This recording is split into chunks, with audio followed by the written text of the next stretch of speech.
আজ ছিল রাধা অষ্টমী, আর রাধা অষ্টমীর দিন আমি কি দিয়ে রাধা রানীকে পুজো দিয়েছিলাম সেটা আপনাদের সঙ্গে একটু শেয়ার করে নেব।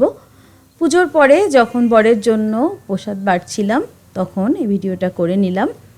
প্রথমেই দিয়ে দিয়েছি কয়েক রকম ফল আর বানিয়েছিলাম মালপোয়া, তার সঙ্গে বানিয়েছিলাম তালের বড়া, আর এখানে দিয়ে দিচ্ছি ফ্রায়েড রাইস। ফ্রায়েড রাইসটা আমি গাজর, ক্যাপসিকাম আর একটু বিনস দিয়ে বানিয়েছি।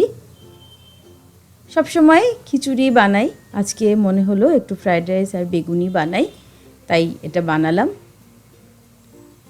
আপনারা রাধারানীকে আজকে কি দিয়ে ভোগ দিয়েছেন অবশ্যই কমেন্টে জানাবেন। গাঁঠি কচুর দম বানিয়েছি। কদিন ধরে ফেসবুকে দেখছি একটা ভিডিও যে রাধারানী গাঁঠি কচু পছন্দ করে, তাই ভাবলাম গাঁঠি কচুর দমই বানাই। পায়েস বানিয়েছি, আর সব শেষে ছিল চাটনি।